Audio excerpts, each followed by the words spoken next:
Okay, so we continue going to talk about bacterial pathogen.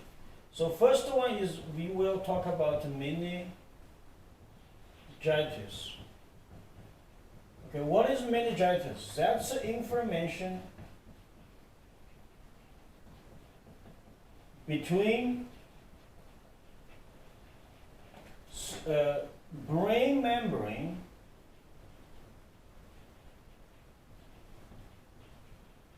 and cerebral spinal cord.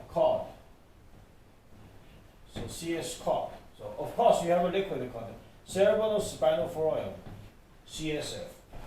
Okay, now what is the symptoms? So symptoms usually for the meningitis is you have a headache. You have a vomiting. Then you have very special symptoms, which is called photophobia,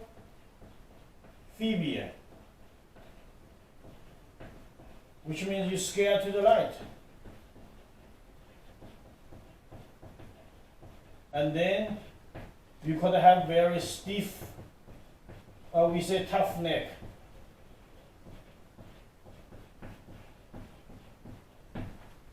Okay. Now, of course, you have other symptoms like lethargy or those things. Now, what are the pathogens cause meningitis? That is age dependent. If you are 0 to 2 months newborn baby, that is called GBS.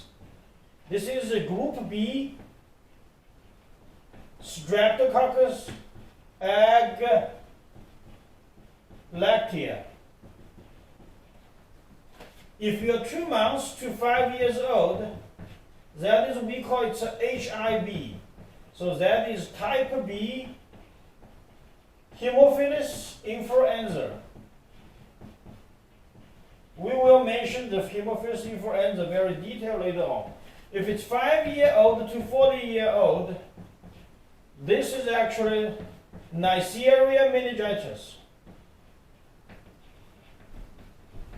But how about old people? We say more than 40-year-old. That is Streptococcus pneumoniae. So that is age dependent. Now, some of them has a vaccine. We have a Pcv vaccine. Remember, we mentioned about for the these bacterial disease, and especially some of them, we talk about virus later on. The best way is to control, is to add a vaccine.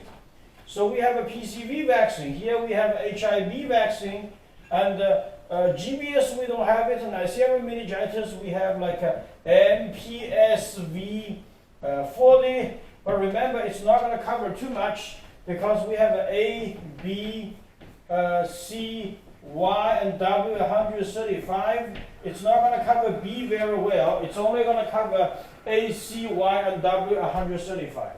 Okay, so that is for the overview for the meningitis. Now here we're going to talk about, more specifically is about Haemophilus influenza. So we're going to talk about this one by one. So this is Haemophilus influenza. First, this is gram-negative Coccobacillus. What that means, the Coccobacillus, which means it is like a coccyl, but also very tiny. It's a round shape, and they also like rods. So that's why we call it a Coccobacillus. Now this one is called a Fastidious Bacterium. What means it's called a Fastidious Bacteria? It's only grow on chocolate agar, not on blood agar and the nutrient agar.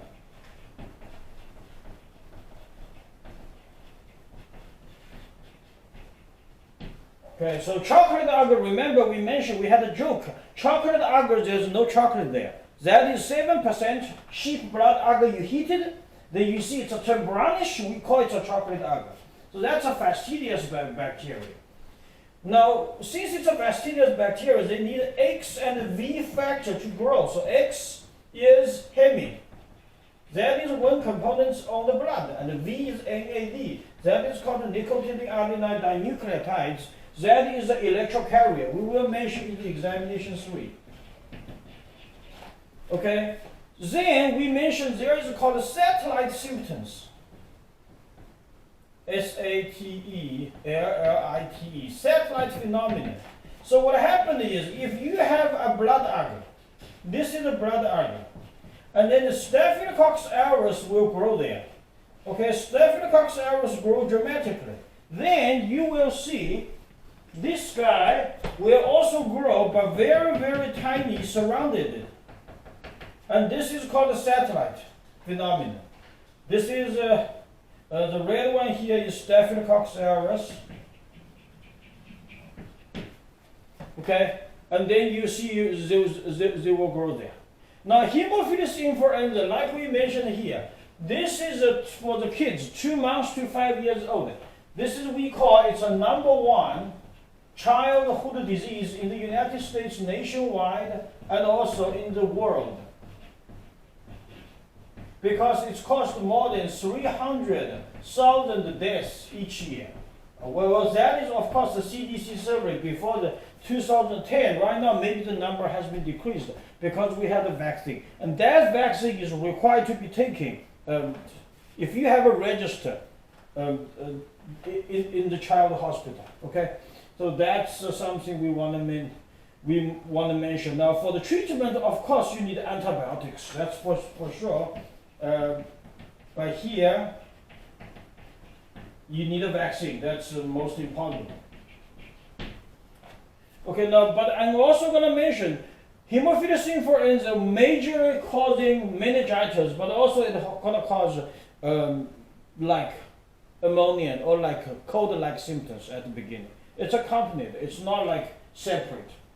Okay, so that's something we want to mention for Haemophilus influenza and for the meningitis.